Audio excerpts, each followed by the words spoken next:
Mingalaba, Dinea episode 3 of the psychology of trading. Pama Gazi to cool in solution, yeah. Online trading ma you usa amamia false beliefs look horrible. False belief number one and in solution, only a day with wins is a good trading day. Need any be the any near 9 any not the miat profitable to the profitable pit any. Hello, Pimada, how count on it is a good day, lo tapata. ဒါမမှန်ပါဘူးဘာလို့လဲဆိုတော့ကျွန်တော်တို့ဒီ market ပေါ်မှာရောအဲ့ဒီနေ့မှာတရက်တာမှာရတဲ့ trading result ပေါ့ trade လုပ်လို့ရတဲ့ရလဒ်ပေါ်မှာရောထိန်းချုပ်မှုမရှိဘူးတချို့နေ့တွေနိုင်တဲ့နေ့တွေရှိမယ်တချို့နေ့တွေရှုံးတဲ့နေ့တွေရှိမယ်ကျွန်တော်တို့လုပ်ရမယ့်အလုပ်ဒီနိုင်တဲ့ amount ကရှုံးတဲ့ amount ထက်များအောင် risk management aka money management နဲ့တေချာစနစ်တကျကင်တွယ်တတ်ဖို့ပဲလိုတယ် false belief number 2အနေနဲ့ဆိုလို့ရှိရင် I must trade a lot to be successful เนาะဒီလုပ်ငန်းမှာလူတော်တော်များများမှားလေးရှိတာပါလဲဆိုတော့ is over trading နေ့တစ်နေ့မှာကိုလိုတာထက်ပိုပြီး trade order တွေဝင်တာပေါ့ဘာကြောင့်လဲဆိုတော့ market ဒီအမြဲတမ်း trade လို့ရတဲ့အနေအထားမှာရှိနေတာမဟုတ်ဘူး is very unpredictable เนาะခက်မှန်းအရင်ခက် trade တစ်ခုဝင်နေဆိုတာကို strategy ကပေါ်ဆောင်တဲ့စီမင်းစည်းကမ်းတွေနဲ့ကိုက်ညီမှုရှိမှသာဝင်တဲ့ကိုက်ညီမှုရှိရဆိုရင်တော့မှတရက်မှာ maximum trade limit တခုထားသင့်တယ်လို့ကျွန်တော်ထင်တယ်ဘာဖြစ်လို့လဲဆိုတော့ trade တကြောင်ဝင်နေဆိုတာ risk တခုကိုယူလိုက်တာပဲလေ trade နှစ်ခုဝင်တယ်နှစ်ကြောင်ဝင်တယ်ပေါ့နော် order နှစ်ကြောင်ဝင်တယ်ဆိုတာဒါကိုယ့်ရဲ့ risk exposure တက်လာတာပဲလေဟုတ်တယ်မလားအဲ့တော့ trading ဒီတရက်မှာကိုယ့်ရဲ့ maximum risk exposure ဘယ်လောက်လဲအဲ့ဒီပုံမှာမူတည်ပြီးတော့ maximum trade အရေးအတွက်ဘယ်လောက်ဝင်ရမလဲဆိုတာကိုသိရမယ်သိတဲ့အတိုင်းလဲလိုက်နာကျင့်သုံးဖို့အရန်အရေးကြီးပါတယ် false belief number 3အနေနဲ့ဆိုလို့ရှိရင် I must make money every day or every week ဒါလည်း false မှားပါတယ်နေ့တိုင်းမြတ်ရမယ်နေ့တိုင်းနိုင်ရမယ်ဒါမှမဟုတ်လဲအပတ်တိုင်းမြတ်ရမယ်အပတ်တိုင်းနိုင်ရမယ်ဒီလိုမျိုးတွေးကြတယ်ကျွန်တော်များပြောနေကြစကားရှိတယ် no one can predict the future ဟုတ်တယ်မလားအနာဂတ်ကိုဘယ်သူမှ100%သိကြမှုနဲ့ဘယ်သူမှမခံမနိုင်အဲ့ဒီတော့ကြောင့် trade တစ်ခုဝင်လိုက်တယ်အဲ့ဒီ trade ဒီမြတ်မလားရှုံးမလားဆိုတော့ကျွန်တော်လုံးဝမသိဘူးအဲ့တော့မေးစရာရှိတယ်ဒါဆိုခင်ဗျားဘယ်ကအမြတ်ရလဲပေါ့ဘယ်ကအမြတ်ရလဲဆိုရင်သိချင်တာနော် trade အရေးအတွက်အများကြီးလုံးမှ the law of large numbers ကထွက်လာတဲ့ statistical edge တခုကိုရတာအဲ့ဒီ edge ရမှ profit ထွက်တာအဲ့ဒီလို edge ရဖို့ trade အရေးအတွက်50ခုနဲ့မပြီးဘူးကျွန်တော်ရဲ့ trade volume အမြတ်ကြည့်မယ်ဆိုလို့ရှိရင်3လနဲ့5လလောက်နေမှဒီ consistent profit လို့ခေါ်တဲ့ပုံမှန်အမြတ်ငွေကိုရှာနိုင်တာဒါကြောင့် losing days တွေ losing trades တွေ losing weeks တွေကြုံလာတဲ့အခါတိုင်းစိတ်သက်ကြစရာမလိုပါဘူးဒါသည် trader တိုင်းကြော်ဖြတ်ရမယ်လမ်းခရီးတစ်ခုသာဖြစ်တယ် by the way ဒါနဲ့ကျွန်တော်ခုနပြောလိုက်တဲ့เนาะဒီ statistical edge တို့ the law of large numbers တို့ဒါတွေကိုသိရသူလည်းသိပါလိမ့်မယ်အကယ်၍မသိဘူးဆိုလို့ရှိရင်ကျွန်တော်တစ်ခါတလေပေါ့အများတော့မဟုတ်ဘူးနှစ်ပတ်တစ်ခါလေးကြလို့ရှိရင်တစ်လတစ်ခါဒီ online ကနေ zoom ကနေပြီးတော့ကျွန်တော်တနင်္ဂနွေနေ့လိုနေ့မျိုးတွေမှာကျွန်တော် workshop လေးလုပ်ပေးတာအခမဲ့ဖြစ်တယ်အဲ့ဒီနေ့မှာကျွန်တော်ဒီ trading နဲ့ပတ်သက်တဲ့အရာတွေအများကြီးကျွန်တော်မျှဝေပေးလေးရှိတယ် live ဖြစ်တယ် zoom ကနေတွေ့လို့ရတယ်အကယ်၍စိတ်ဝင်စားရဆိုလို့ရှိရင်အခုဒီဗီဒီယိုရဲ့အောက်က post လေးနားမှာကျွန်တော်link လေးထည့်ပေးလိုက်မယ်အဲ့ဒီ link တွေကိုဝင်ပြီးတော့ form လေးဖြည့်ထားလိုက် form ဖြည့်ထားမယ်ဆိုလို့ရှိရင်ကျွန်တော်တို့စီကfinancial analyst တယောက်ကဆက်သွယ်လာလိမ့်မယ်ဆက်သွယ်ပြီးတော့book လုပ်လို့ရတယ်နော် reserve လုပ်ထားလို့ရတယ် okay ဒါ false beliefs တွေအကြောင်းပြီးသွားပြီနောက်ထပ် topic တစ်ခုအနေနဲ့ထပ်ပြောမယ်ဆိုလို့ရှိရင်နောက် topic ကဒါ how to reduce stress from trading နော် stress trading လုပ်တဲ့လူတွေတော့များ stress များကြတယ်နော် stress ကိုဘယ်လိုဖြေလျှော့မလဲပေါ့ဒီလုပ်ငန်းက emotionally detach မလုပ်နိုင်လို့ရှိရင်stress ပြီးနိုင်တယ်ဒီနေ့ကျွန်တော်တို့ deal လုပ်ရတာတွေက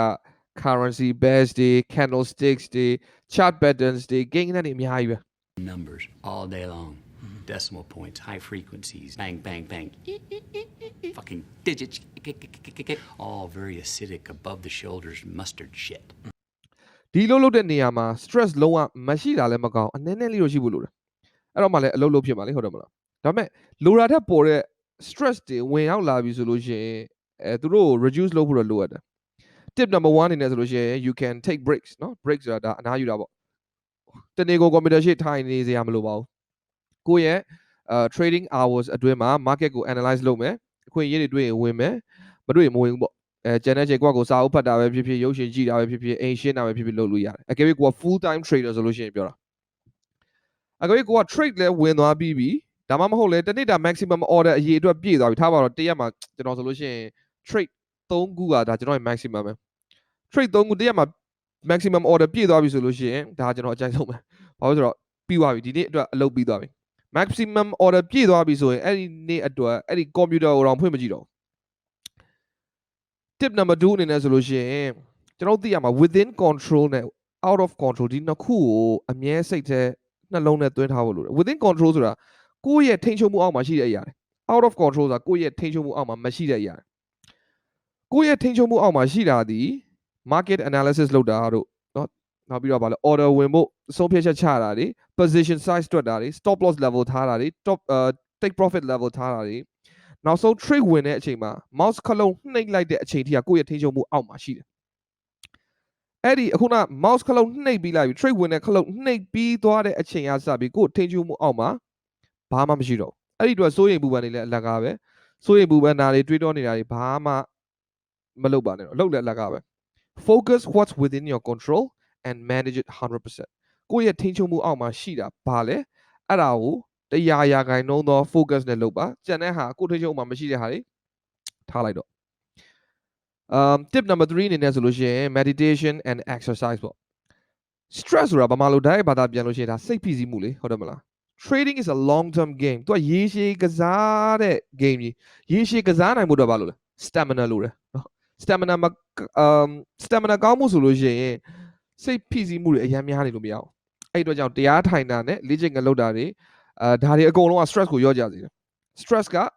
within control ကိုယ့်ရဲ့ထိန်းချုပ်မှုเนาะ stress level ကကိုယ့်ရဲ့ဒီလိုပြောရမယ် within control ဖြစ်မှာ stamina အားကောင်းမယ် stamina အားကောင်းမှရေရှည်ကစားနိုင်မယ်ရေရှည်ကစားနိုင်မှဒါမှနောက်ဆုံး profitable result လို့ခေါ်တဲ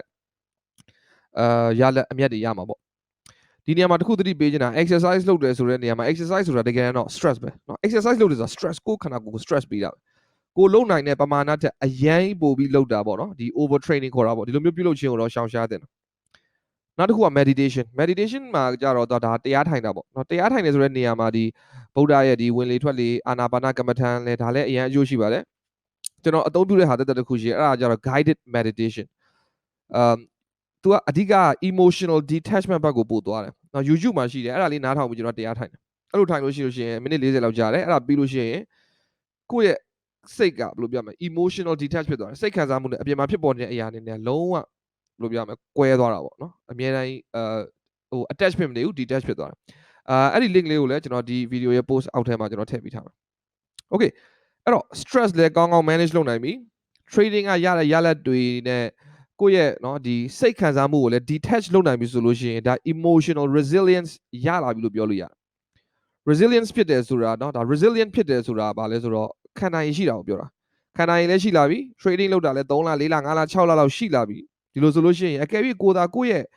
trading strategy တွေ risk management tactics တွေကိုနေ့စဉ်မပြတ်လိုက်နာကျင့်သုံးလာခဲ့မယ်ဆိုရင်အချိန်အတိုင်းအတာတစ်ခုရောက်တဲ့အချိန်မှာဒီလုပ်ငန်းကနေပြီးတော့ profit ဆိုတဲ့အမြတ်ငွေတွေရလာမှာအဲ့ဒီ trade အဲ့ဒီလိုမျိုး profit ဆိုတဲ့အမြတ်ငွေတွေထွက်ဖို့အတွက် trading days ပေါင်းမြောက်များစွာကိုကြော်ဖြတ်ဖို့လိုတယ် trading days ပေါင်းမြောက်များစွာဆိုတာလဲtrading day တရက်ဒီလိုမျိုးတရက်ချင်းစီအကုန်လုံးပေါင်းပြီးဖြစ်ပေါ်လာတာလေအဲ့တော့တရက်ချင်းစီတိုင်းမှာအောင်မြင်ဖို့လိုတယ်ဒီမှာတော့နောက်ဆုံး topic အနေနဲ့ကျွန်တော် how do you determine success on a daily basis တနေ့တာ trading ဒီတရက်ပြီးတဲ့အချိန်မှာအဲ့ဒီနေ့ကအောင်မြင်ခဲ့တဲ့နေ့လားမအောင်မြင်တဲ့နေ့လားဆိုတာကိုဘယ်ပြည်တယ်နဲ့တိုင်းမလဲပေါ့ဒါလည်း psychology ပဲအရင်အရေးကြီးတယ်ဒီနေရာမှာကျွန်တော်တခုပြောပြမယ်နော်ဒီနေရာမှာနှစ်ပိုင်းခွဲမယ် end goal နဲ့ process goal ဆိုပြီးတော့နှစ်ပိုင်းခွဲထားမယ်ဒီနှစ်ခုသိဖို့လိုတယ် end goal ဆိုတာဘာလဲဆိုတော့ဒါခရီးဆုံးပန်းနိုင်ပေါ့နောက်ဆုံးပန်းနိုင်နော်ဥပမာနောက်2လအတွင်းမှာ10ပေါင်ကျအောင်လုပ်မယ်ဒါဒီအဲ့ဒီပန်းနိုင်ကိုရောက်ရှိဖို့ဆိုလို့ရှိရင်ဘယ်လိုပြောရမလဲနောက်2လအတွင်းမှာ10ပေါင်ကျမယ်ဆိုတာဒါ end goal အဲ့ဒီ end goal 2လအတွင်းမှာ10ပေါင်ကျဖို့အတွက်အဲ့ဒီပန်းနိုင်ကိုရောက်ရှိဖို့ဆိုလို့ရှိရင်ကျွန်တော်တို့ဘာလို့လဲဆိုတော့ process goal လို့တာ process goal ကိုအသုံးပြုမှသာရောက်မှာနော်အဲ့တော့ဘာ process တွေလဲထားပါတော့ process number 1အနေနဲ့ဆိုရင်တစ်ပတ်ကိုလေ့ကျင့်ခန်း4ရက်လုပ်မယ်တစ်ခါလုပ်ရင်တစ်နာရီလုပ်မယ်စသည်ဖြင့် for example ထားပါတော့ process number 2အနေနဲ့ဆိုရင်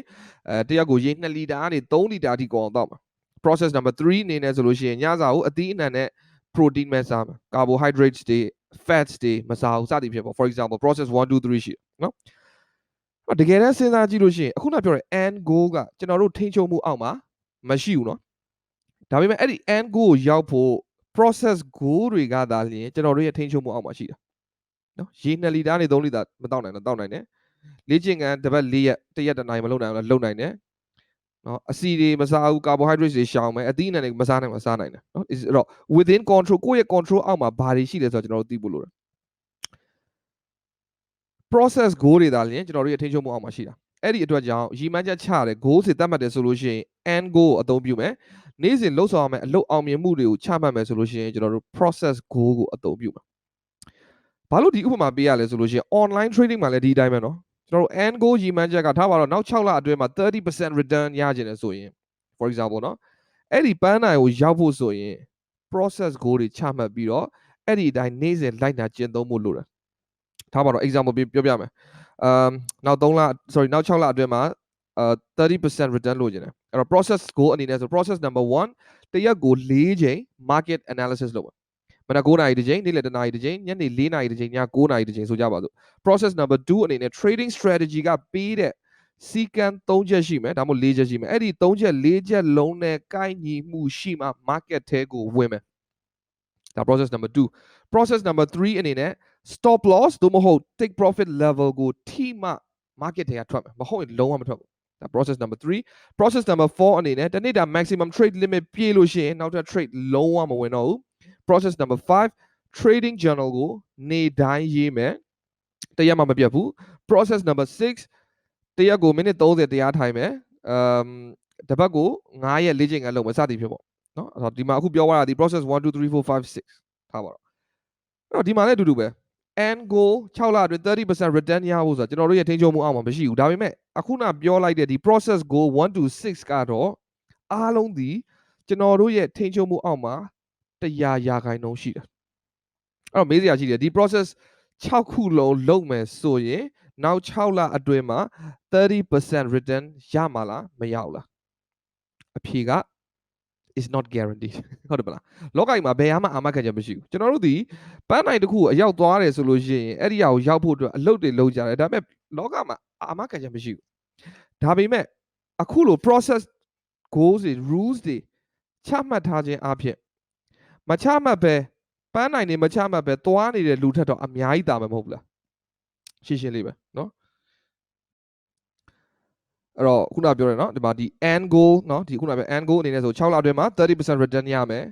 ဒါဒီကျွန်တော်တို့ထိန်းချုပ်မှုအောက်မှာမရှိဘူးဒါပေမဲ့အခုန process goal 1 2 3 4 5 6ဒါတွေအကုန်လုံးကအားလုံးဒီကျွန်တော်တို့ရဲ့ထိန်းချုပ်မှုအောက်မှာ100%ရှိတာအဲ့တော့နောက်ဆုံးမေးတဲ့မေးခွန်းလေးပါလဲ how do you determine success on a daily basis တရက်တာ trading day တရက်ပြီးတဲ့အချိန်မှာအဲ့ဒီနေ့ဟာအောင်မြင်ခဲ့လားမအောင်မြင်တဲ့နေ့လားဆိုတာကိုဘယ်ပေတံနဲ့တိုင်းလဲဆိုလို့ရှိရင် process goal တွေအကုန်ပြည့်မီတဲ့နေ့เนาะ process 1 2 3 4 5 6အကုန်လုံးကိုလိုက်နာခဲ့တဲ့နေ့အကုန်ပြည့်မီခဲ့တဲ့နေ့တစ်နေ့ဟာ it's a successful trading day